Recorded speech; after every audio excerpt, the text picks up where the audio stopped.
हरे कृष्णा। आज असली हीरा real diamond के ऊपर चर्चा करने के लिए जा रहा हूं। वास्तव के संसार में रियल डायमंड असली हीरा क्या है वो बारे में चर्चा करने चाहता हूं। श्रील प्रभुपाद इस्कॉन के संस्थापक आचार्य उन्होंने अपने भक्तों को डायमंड के साथ तुलना किए। असली हीरा कहे, असली रत्न कहे, बोले आमर असली रत्न असली धन तो अपना भक्त है, वैष्णव है। जो वैष्णव भक्त होते असली हीरा है, असली रत्न है संसार में। ये बात भगवान श्री चैतन्य महाप्रभु मध्य पुष्टि करते, बोलते संसार में जीव अनगिनित है। इस संसार में जीव का जो संख्या है, जीवात्मा है, वो अनगिनित है। उसको गिनती नहीं कर सकते, कल्पना के बाहर है। जैसे सूर्य की रश्मि को गिनती नहीं कर सकते, ऐसे सूर्य की रश्मि जैसा ही है कि जीवात्मा को अनगिनत गिनती नहीं कर सकते। भगवान की जो सूर्य का रश्मि कितना कितना बिखरा हुआ कितना है, जैसे चिंगारिया कितना होता है, अग्नि का चिंगारा कितना बिखरता है, वो गिनती नहीं कर सकते। ऐसा ही अनगिनत जीवात्मा है, किंतु उसमें देहधारियों के अंदर में बहुत कम संख्या होती है जो शरीर उनको मिला है। संसार में शरीर जिसके पास मिला, और वो शरीर भी जो मिला होते हैं वो 84 लाख प्रकार की होते हैं। शरीर बहुत सारी जीवात्मा है, उसमें शरीर जो धारण करने भीतर में 84 लाख प्रकार है। क्या क्या तो 84 लाख भीतर है? पद्म पुराण में कहा गया, जलजा नवलक्षाणी स्थावरा लक्ष्य विस्मृति। जलाजा जलजा नवलक्षाणी, जो जल में रहने वाले जो जीव हैं, जो मछली वगैरह हैं, सांप कांच भी रहते हैं बहुत सारी, वो 9 लाख प्रकार की है। स्थावरा लक्ष्य विंशति, स्थावर जो पेड़ पौधा है, एक जंगम एक स्थावर है, सबने जो स्थिर ही रहते जीवात्मा, जितना पेड़ पौधा माना जाएगा जो स्थिर ही रहते, वो 20 लाख प्रकार की है। कुर्मयो रुद्र संख्या का, कुर्मय मतलब रेंगने वाले जीव, कुर्मी है, कीट पतंग है, जो कीड़े वगैरह होते, पतंग कीट पतंग माने कीड़े वगैरह, रेंगने वाला जो जीव होते। रुद्र संख्या, रुद्र मतलब एकादश, रुद्र एकादश, हाँ 11 लाख प्रकार की है। पक्षिणा 10 लक्षणम, पक्षिणा 10 लक्षकम, पक्षी जो आकाश में उड़ने वाले स्थावर होते हैं, जो ये तो सॉरी पक्षी आकाश नभचर, आकाश में जो पक्षी होते हैं वो है 10 लक्ष प्रकार की है। 30 लक्षाणी पशव, 30 लाख प्रकार पशु है। और चतुर्लक्षाणी मनुष्य, 4 लाख प्रकार की मनुष्य है। 4 लाख प्रकार संसार में मनुष्य को देखा जाता है। उसमें 4 लाख प्रकार मनुष्य में अलग अलग वेराइटी मनुष्य, हम के 4 लाख मनुष्य तो हैं, 4 लाख प्रकार कैसा है? जैसे आम होता है, आम तो आम नाम लिखा है, किंतु कई प्रकार आम होता है। हम बोलते दशहरी आम होता है, अल्पांश आम होता है, कोई अलग अलग तरह के आम का वेराइटी होता है। इसी प्रकार मनुष्य में भी वेराइटी प्रकार मनुष्य होते हैं। भले मनुष्य है, 2 पैर 2 हाथ हैं, ये है तो मनुष्य आकृति होता है, किंतु उसका डिवीजन अलग अलग होता है। जैसे आप यहाँ की भारतीय लोगों की चेहरा देखेंगे अलग होता है, चाइनीज लोगों की चेहरा देखेंगे अलग अलग होता है।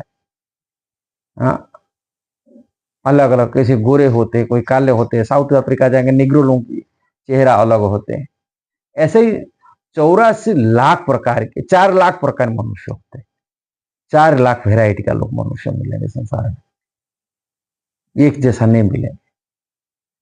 उसमें आदिवासी लोग होते हैं, उसमें अलग अलग सो कैटेगरी के जैसे होते हैं इस मनुष्य, कोई जंगली लोग रहने वाला होते हैं, मेढ़ जवन होते हैं। अब उसी लोगों के मध्य में 4 लाख प्रकार लोगों के बीच में जो वैदिक शास्त्र को जानने वाले, जो हम लोग बोलते हैं हिंदू सनातनी हैं, ये बहुत कम संख्या के होते हैं। देखिए ना कितना मिर्च संख्या कितना बढ़ा हुआ, जवन कितना है, क्रिश्चियन कहते हैं, चंडाल जिसको कुत्ते मांस खाने वाले, उन लोगों की संख्या कितना है। उसमें जो हिंदू सनातन धर्म मानते, जो वेद शास्त्र को मानने वाले, जानने वाले, विश्वास रखने वाले, वो बहुत कम होते हैं। पूरी पृथ्वी में देखेंगे उनकी संख्या से जो सनातनी धर्म मानने वाले वो संख्या बहुत कम है। पुण्य सनातन हिंदू धर्म मानने वाले वो मुख में मानते, कार्यों में नहीं मानते, कार्यों में नहीं मानते। हम हिंदू हैं किंतु उनका आचरण सब हिंदू सनातन धर्म की नहीं है, उनके आचरण अलग अलग होते। मुख में मानते, हाँ मानते, किंतु कार्य नहीं। और कार्यों में मानने वाले वो संख्या बहुत कम हो जाते। उसमें देख रहे हिंदू मानेंगे और हिंदू की कार्य मानने वाले संख्या, जो मुख में मानते हैं कार्य अपनी निभाते, धर्म के रास्ता पर चलते, 4 नियम को पालन करते, किसी प्रकार नशीली चीज नहीं खाते, किसी प्रकार तामसी भोजन नहीं करते हैं, और अवैध संबंध रखते नहीं हैं, जुआ सट्टा आदि खेलते नहीं, धर्म आचरण धर्म के रास्ता पर चलते, ऐसे बहुत सारे कर्मकांड को मिलेंगे। जो कर्मकांड में शास्त्र के विधि विधान को नियम को पालन करना होता है, उसी कर्मकांड नियम कानून पालन करना होता में बहुत कम लोग होंगे जिन्होंने भक्ति करते हैं। बहुत सारी देवी देवता पूजा करते हैं, किसी बाबा की शरण में जाते। अब एक संसार फंसा हुआ है, लाखों लाखों संख्या से किसी बाबा से फंसे गए, ये हो गए, नियम कानून पालन वो उनके हिसाब से करते। भगवान की कृष्ण की भक्ति बहुत बिरला लोग करते। भगवान कहे गीता में, बहुनम जन्मना उन्ते ज्ञानवान प्रपद्यन्ते वासुदेव सर्वमिति स महात्मा सुदुर्लभ। सुदुर्लभ बहुत बहुत के जन्म के अंत में उनकी उदय होता है, पुण्य उदय होता है, किसी भक्तों की कृपा हो जाता है, वैष्णव की कृपा हो जाता है, वो कृष्ण को परम भगवान रूप में जान लेता है। कृष्ण ही परम भगवान है। कृष्ण बोलते हैं मेरा भक्त वासुदेव, इनकी ज्ञान हो जाता है, कृष्ण ही सब कुछ है, इससे बढ़कर कौन, मत नान्यतर किंचित अस्ति धनंजय, मेरा से बढ़कर और कोई परम सत्य नहीं, ये ज्ञान हो जाता है। भगवत गीता में कृष्ण कहते हैं ये बहुत रेयर है।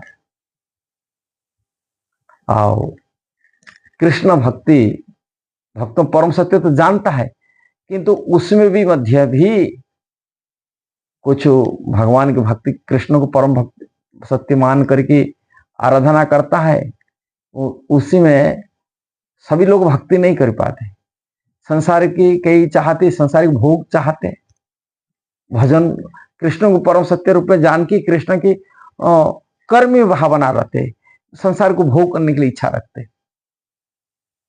वो रखते कृष्ण आराधना कर, कृष्ण हमको संसार से सुख मिले, संसार के भोग के लिए उनको कृष्ण भजन करते, पूजा प्रतिष्ठा मान सम्मान के लिए कृष्ण को पूजा करते, कृष्ण आराधना करते, किंतु उसी से कोई विरक्त होते हैं, ये संसार से मुक्ति पाने के लिए कृष्ण आराधना करते।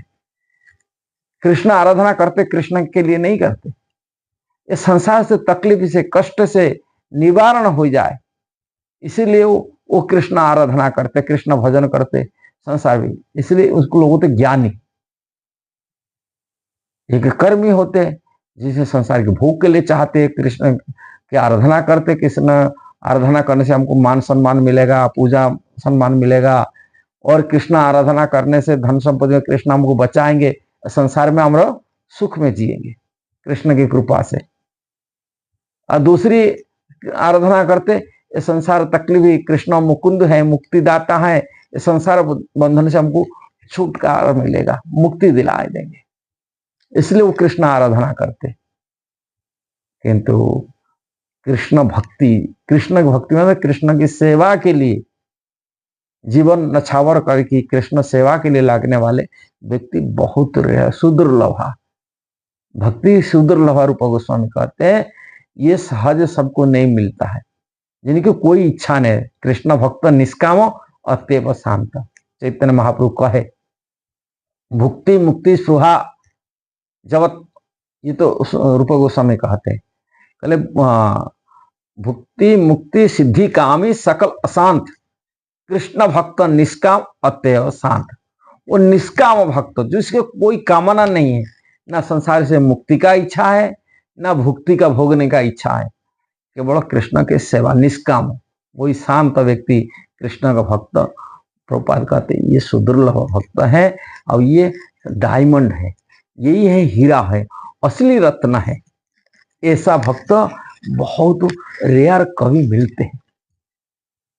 इसलिए असली हीरा, असली भक्त जो कोई कामना नहीं रखा, इच्छा नहीं रखता है कि देह सुख की इच्छा रखता है, ना संसार की भोगने का इच्छा रखता है, ना मान सम्मान का इच्छा रखता है, पूजा प्रतिष्ठा का इच्छा रखता है, उनकी इच्छा ना इस संसार की मुक्ति पाने का इच्छा रखता है, केवल कृष्ण का सेवा करने के लिए इच्छा रखता है और उसके मन में कोई कामना नहीं। कृष्ण का सेवा, जन्म जन्मांतरी कृष्ण का सेवा करने के लिए इच्छा रखता है। कृष्ण के जन्म कृष्ण के लिए उन्होंने जीता है और मरेगा तो कृष्ण के लिए ही मरेगा और कुछ नहीं, जिएगा संसार में कृष्ण के लिए और कुछ नहीं। कृष्ण की सेवा, कृष्ण की सेवा ही इनकी परम ध्येय, और कोई ध्येय नहीं। ऐसा भक्त वास्तविक डायमंड, रत्न, असली रत्न। ये रत्नबारी में सब बहुत रेहान मिलते, इसलिए भक्तों की भगवान ने जो इच्छा रखी करते हो भगवान तो वो भी स्वीकृतिवान व्यक्ति होते। भगवत गीता में कहते हैं बहुत लोग तो होते दुष्कृत नवांग निष्कृम, 4 प्रकार भक्त होते हैं जो भक्त तो नहीं उनकी इच्छा रखते हैं। भगवान बोलते वो भी स्वीकृतिवान है।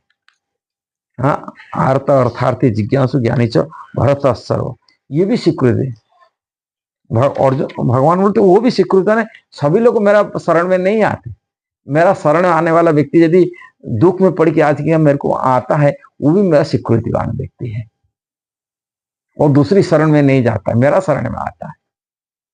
कोई बाबा की शरण में नहीं जाता है, कोई गुरु की शरण में नहीं जाता है, कोई देवी देवता शरण में नहीं जाता है, केवल मेरा शरण में आता है। चाहे दुख में पड़ के आए कि अर्थ लाभ से आए कि ज्ञान हो गया मुक्ति पाने के लिए आए, भक्ति के लिए आए, किसी प्रकार आते वो स्वीकृतिवान व्यक्ति भगवान बोलते, वो भी श्रेष्ठ माना जाता है संसार में। संसारी लोक में जो कर्मकांड में फंसा हुआ है, जो देवी देवता में फंसा हुआ है, किसी बाबा में फंसा, उससे श्रेष्ठ है जो कृष्ण को सब कुछ मिलने वाला, कृष्ण सब कुछ दिला सकते हैं, ये जानकर कृष्ण शरण में आ जाते हैं। वो कृष्ण ही सर्व सामर्थ्य है, हाँ, सब कुछ दे सकते हैं। भगवान गीता में कहे जो अन्य भाव से मेरा शरण में आते, मैं उसका जोगक्षेम वहन करता हूं, जो नहीं है उसको पूरा करता हूं, जो है उसको रक्षा करता हूं। ये बात कृष्ण पर भरोसा रख करके, विश्वास रख करके कृष्ण प्रति शरण में आते, वो भी श्रेष्ठ व्यक्ति होते हैं। किंतु उससे श्रेष्ठ व्यक्ति होते जो कृष्ण की सेवा के लिए वो कृष्ण के भजन करते, कृष्ण भक्ति करते, और कुछ नहीं, कृष्ण के सेवा। ये शुद्ध, ये डायमंड है, सोना, ये सभी भक्त। इसलिए प्रभुपाद कहते हैं इस्कॉन के भक्त माने सोने हैं। कई भक्त लोग बोले थे प्रभुपाद आप बोलते हैं इस्कॉन के भक्त तो शुद्ध भक्त होते हैं, और शुद्ध भक्त आपस में कुछ लड़ाई करते, कुछ इच्छा रखते हैं, किसी ये करते हैं, हम कैसा मांगते हैं। प्रभुपाद बोलते हैं जो खान से जो निकलता हीरा वो खान में अशुद्ध अवस्था में रहता है, वो देखने में कोयला के अंदर भी हीरा निकलता है, काले काला देखा जाता है ऊपर में, किंतु वही डायमंड जो अशुद्ध अवस्था रहता है, जो रगड़ते आपस में एक दूसरा रगड़ेंगे, वो जो उनका गंदगी छूट जाता है, वो उसका डायमंड का प्रकाश निकल जाता है। इसी प्रकार भक्त यदि एक दूसरा से खिंचता नहीं करते, उनका दोष देख रहा है, ये ऐसा कर रहा है, वो ऐसा कर रहा है, वो मध्य भी इस्कॉन में वो देखिए शुद्धता हो जाएगा, वो उनका चिकना आ जाएगा, उनके वो ग्लेज आ जाएगा, प्रकाश आएगा, उसमें डायमंड जैसा प्रकाश निकल जाता है। डायमंड घिसने से, आपस में एक दूसरा से डायमंड घिसने से, ऐसे ही भक्तों मध्य शुद्ध हो जाएगा, पवित्र हो जाएगा वो। इसलिए इस्कॉन भक्त, इसलिए भक्तों को सुरक्षा, भक्तों की रक्षा, भक्तों की प्रेम करना सबसे बड़ा कारण, ये सुदुर्लभ इस्कॉन में प्रभुपाद ने शुद्ध मार्ग दिया है। इससे बढ़कर बहुत सिद्धांत सही सही मार्ग दे रखा। चैतन्य महाप्रभु का सिद्धांत है, भगवान चैतन्य महाप्रभु का सिद्धांत प्रेम के अवतार है। राधारानी के भाव रूप लेके भगवान कृष्ण लीला किए, और कृष्ण राधारानी के भाव में आकर जो लीला करते हैं, राधारानी के भाव परम भगवान की महाभाव स्वरूपिणी राधा रानी है, और उन्हीं की भाव में गौरांग महाप्रभु लीला कर रहे हैं, और वो चैतन्य महाप्रभु में कृष्ण आकर लीला करें, और वो भाव को इस्कॉन में परंपरा माध्यम से प्रभुपाद शिक्षा को दिए, इससे बढ़कर कौन नहीं। इसलिए इस्कॉन में जुड़ी जाता है वो शुद्ध मार्ग को पहचान लेता है, सही रास्ता पकड़ लेता है, उससे कोई और कुछ वर्णन करेगा नहीं। मतलब तो बड़ी दुर्भाग्य है। इसलिए आप सभी को प्रार्थना है, वीडियो को जितना शेयर करें और इस्कॉन में जुड़िए, तभी उनको सही मार्ग मिल जाएगा, शुद्ध भक्तों की संगति मिलेगा। शुद्ध भक्त भगवान की, कृष्ण का प्रिय भक्तों की संगति मिल जाएगा, और मनुष्य जीवन सार्थक हो जाएगा। जो वीडियो सही लगा जरूर शेयर करना, सब्सक्राइब करना, लाइक कमेंट देना। हरे कृष्ण।